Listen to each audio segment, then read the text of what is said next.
$8,000 Windows laptop versus $1,200 M4 Macbook Air. It's time for a video editing showdown. This is my Dell Precision workstation laptop that I reviewed in 2024, and this is my entry-level Apple M4 Macbook Air I reviewed in 2025. With a $6,800 price difference between both of these laptops, I think it's time to compare them, their speed, performance, and battery life, and help you see how one of the best PC workstation laptops performs against one of the most budget-friendly entry-level laptops that Apple makes when it comes to professional work like video editing.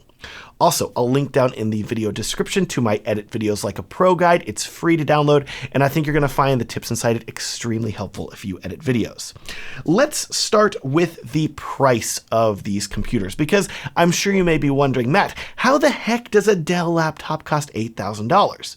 Well, what I want you to keep in mind is that Dell, just like Apple, is relatively affordable to get your foot in the door when it comes to specs. And I say relatively because buying a precision workstation laptop like this is still going to cost you several $1,000s, but because this is a pro laptop, it uses a workstation class 16GB NVIDIA RTX 5000 Ada series graphics card, which is more expensive than a regular gaming focused graphics card, and it also has the largest 6TB SSD available from Dell, which, if you've ever bought a PC or Mac laptop before, you know these companies love to charge a lot for a larger internal SSD. Anyways, the last thing we need to talk about in terms of price is that you may be wondering why the MacBook I'm using here for this recommendation is not the lowest tier $1,000 base model. And that is because I did a lot of research on which MacBook Air would be best, especially for video editing. And I made a buyer's guide video, which I will link to up in the corner and down in the video description. And my recommendation for the best bang for your buck MacBook Air that you should purchase is actually this exact model that I purchased for $1,200 that I'm using here. And if you're looking at buying a MacBook Air, spoiler, you may want to after watching this video, I need to tell you about the best way that I've found to buy a MacBook, especially when it comes to saving you money and helping you always have the fastest laptop. The company you need to check out is called Upgraded. Side note, they are sponsoring this video, and the way that Upgraded works is just like how Apple offers the iPhone upgrade program where you can pay monthly and upgrade your iPhone whenever you want to. Upgraded is offering the same thing, but for your MacBook, where you can pay a very low monthly payment and get a new MacBook every 2 years. Plus, it comes with Apple Care Plus coverage. Let me show you how easy it is. You go to getupgraded.com, choose a MacBook from their partner store. In this case, we're talking about a MacBook Air, so we will select that. And then you have a very similar interface to Apple's website where you can choose all the specs that you want, but most importantly, for payment options. Instead of choosing a one-time payment, you can select the Upgraded 24 months upgrade program, which, as you can see, means you can get a MacBook Air for as cheap as $33.28 per month for 36 months, with the option to upgrade your MacBook after 24 months or 2 years to a newer model. Or you can finish those last 12 payments and you will have spent $1,198 total, which, wait a second, if you look at the cost of a MacBook Air at $999 and the cost of an Apple Care Plus plan at $199, that comes out to exactly $1,198. So you're not spending any extra to use Upgraded to buy your MacBook. It literally costs the same as buying a MacBook and Apple Care Plus outright, but by doing things this way, you have the option to get a new MacBook in 24 months when, let's be honest, Apple will have a new M5 or M6 chip at that point, and you're going to be looking at it saying, dang, that MacBook does look really good. I should probably buy it. Well, hold up, because if you bought your MacBook through Upgraded, you're ready to get that new laptop. No need to go through the hassle of trying to sell your old one. No, Upgraded will ship you a brand new MacBook of your choice along with a prepaid box for you to ship back your old one. There's no tricks, there's no hidden fees, just the easiest way to buy a MacBook and keep up with Apple's rapid advancements in technology. Plus, because I want to help you save even more money, and I know it's hard to get a discount on a MacBook, if you use coupon code MATT40 when you buy your MacBook with Upgraded, you're going to save $40 off the total cost of your purchase. You can check out Upgraded and get a MacBook of your own at the link in the video description. And that really leads us into talking about the specs and comparing them between these two laptops, the $8,000 Dell workstation and the $1,200 MacBook Air. We've already talked SSD sizes for the Dell, but in comparison, the MacBook Air has a dramatically smaller 512GB SSD, which in my opinion is really the bare minimum that you want, especially for doing things like video editing. Otherwise, from a specs perspective, the Dell has an Intel i9-13900H processor with 13 cores and 20 threads of performance, an RTX 5080 NVIDIA graphics card, which is one of the more expensive GPUs made for higher-end 3D and AI workflows, more so than gaming, and 64 gigabytes of RAM. In short, this laptop was essentially the highest tier model of laptop that you could get from Dell in 2024, the best of what they had to offer for high-end work. And while you could arguably go to a different gaming PC laptop that is significantly bigger and thicker than this laptop, I think that this Dell offered one of the best mixes of power to size in the PC space. But then you have the MacBook Air, and you're just going to notice a lot smaller numbers here, not just with the price, but with the processor, which is an M4, but it is their base level M4. It's not the M4 Pro or the M4 Max. It has a rather small 10-core GPU and 10-core CPU, which I will note that the very base model of the laptop only has an 8-core GPU, but whenever you bump the storage up from 256 to 512 gigs, you also get an extra 2 cores for the GPU, which is a nice bonus for $200. But you're still getting dramatically less cores than you would get with one of their more powerful laptops.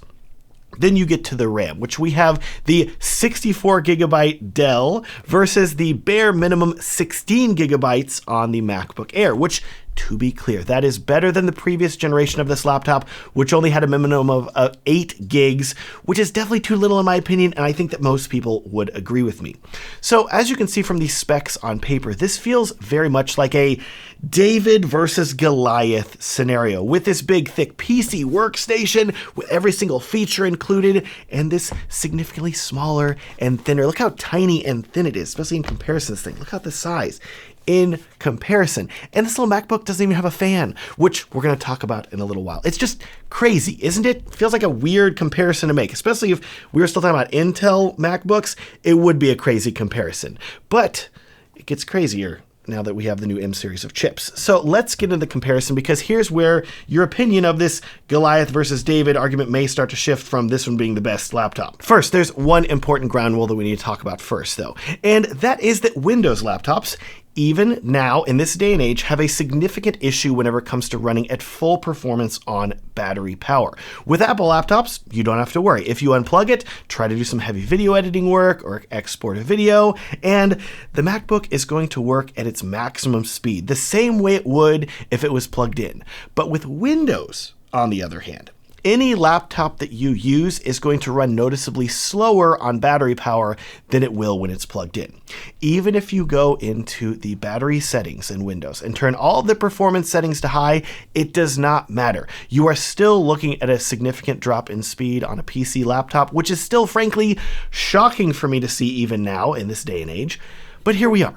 This has led to a bit of a conundrum for me and the need for a ground rule, because otherwise you may be confused.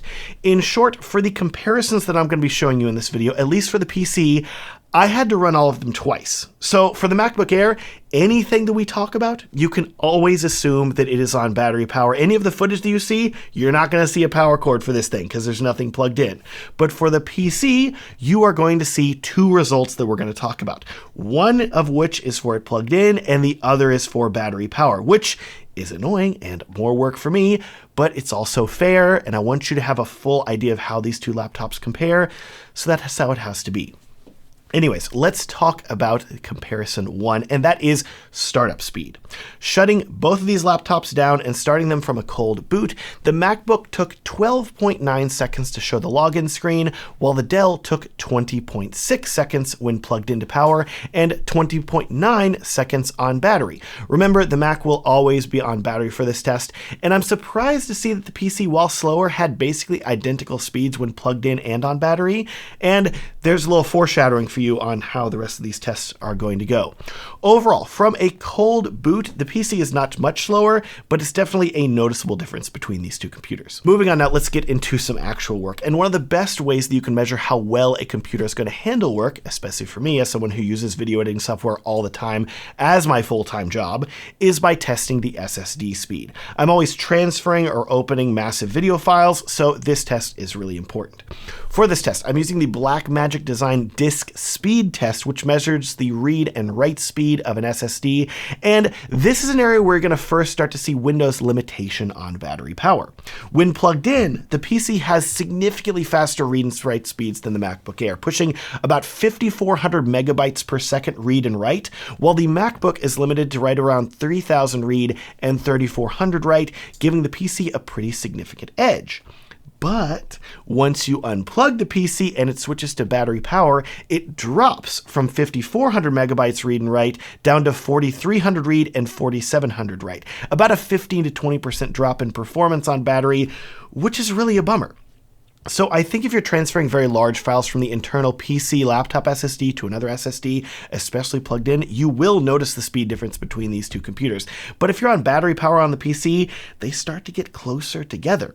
Not to mention that if you're only, say, copying files from an SD card to your laptop, both of those laptops will perform very similarly because neither of the SSDs are going to be at max speed to do that. So it's kind of a wash in that situation. Keeping on this work trend now, let's get into actual video editing software. So whenever I sat down and started up Premiere Pro both on the MacBook Air and the Windows laptop at the same time, I discovered the MacBook would start up the app in approximately 3.7 seconds, while the PC took over twice as long at 8 seconds when plugged in, and then when on battery power, it took almost 16 seconds to open the software, further showing you the PC gap between battery and AC power.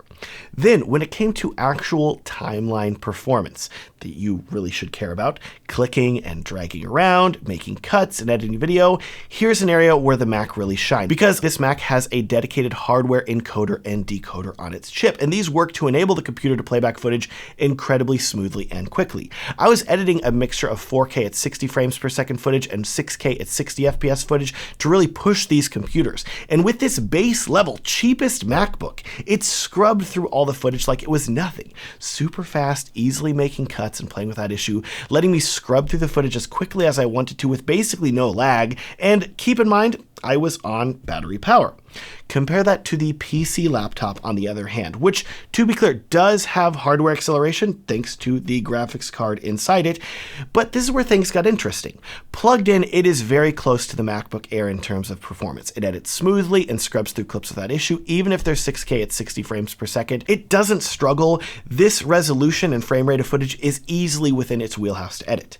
But unplug the PC and switch to battery power, and it's noticeably less responsive, especially when you first start editing. The PC has better cooling. I know that it can handle this footage, but it's like it was initially reluctant to spin up the fans to make sure that the CPU could keep up with the footage as fast as possible.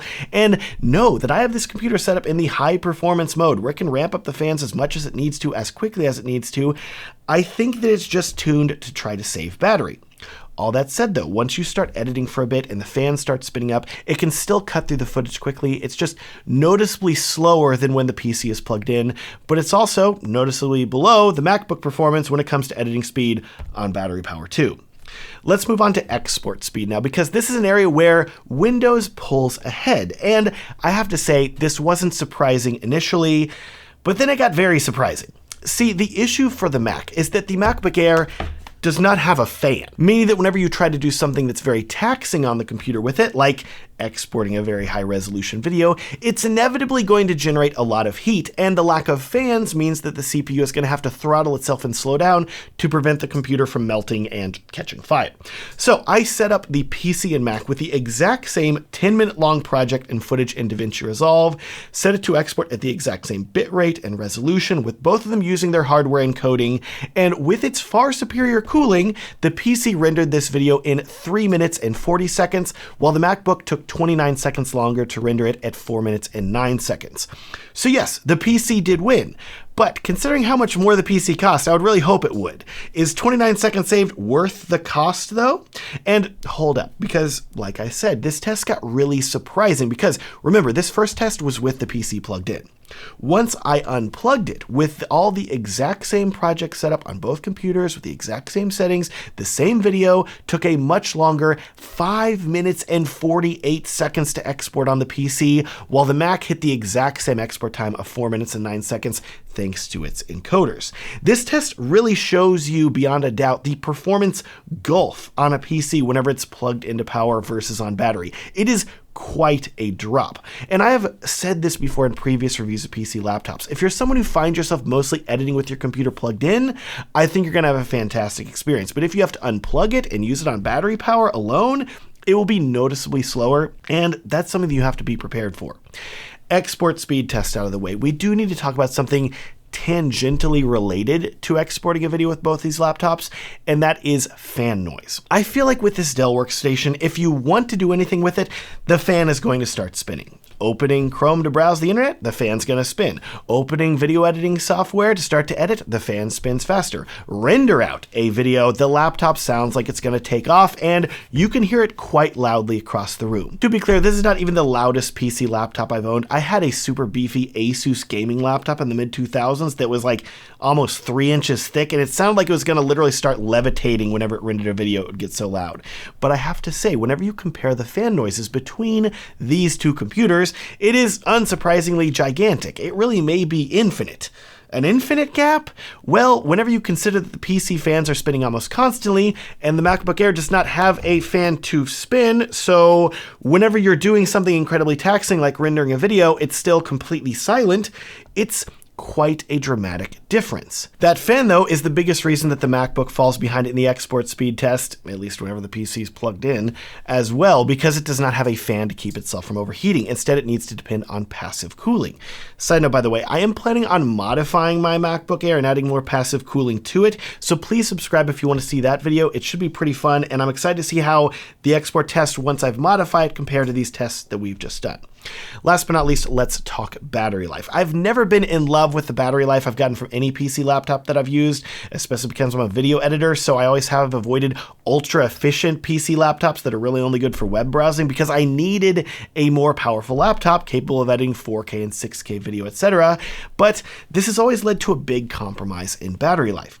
I remember one time I was video editing with an earlier Dell laptop in 2019. That laptop was still maxed out specs-wise and had very similar battery life to this newer Precision. I was in the car trying to get a YouTube video done that had a deadline while my wife drove us across Texas to see family. I did not have a charger that I could plug into my car, so I was limited to just battery power, and it was about a 4-hour drive. Remember, Texas is big, but whenever I was about 3 hours into the drive, I remember that my battery level on the laptop hit 20%, and I had to stop editing the video pretty soon after and wait until I could plug it in to finish the edit. It was just a big pain, and whenever you combine the lower speed and capabilities of any Windows laptop whenever it's running on battery power and not plugged in, plus the relatively short 3 to 4 hours of battery life that you can expect to get when editing a video because you're pushing the computer so hard, it's no surprise that for the majority of my video editing life, really up until 2025, if I wanted to edit a video while traveling, I was always searching for a power outlet to be plugged into.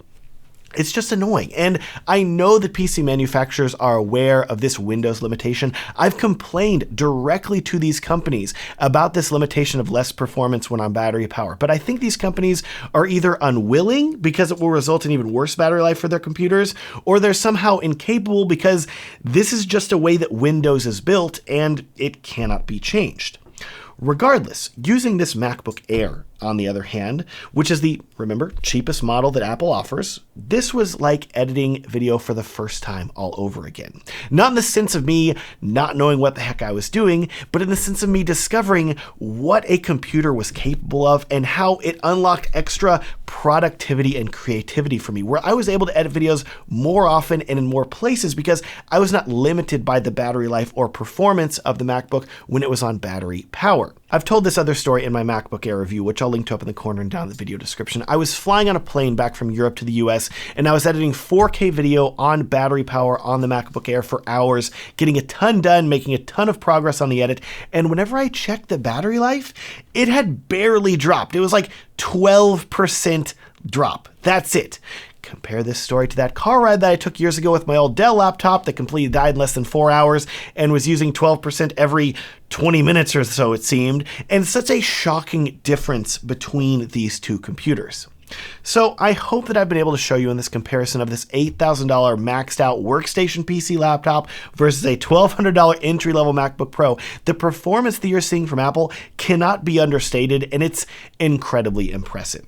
And I hear you now saying, Matt, come on, this $8,000 PC laptop is from 2024, while the MacBook is from 2025. It's a year older. Well, I'm sorry, this is the best that I had, and it's still quite a crazy difference in power and performance, don't you think?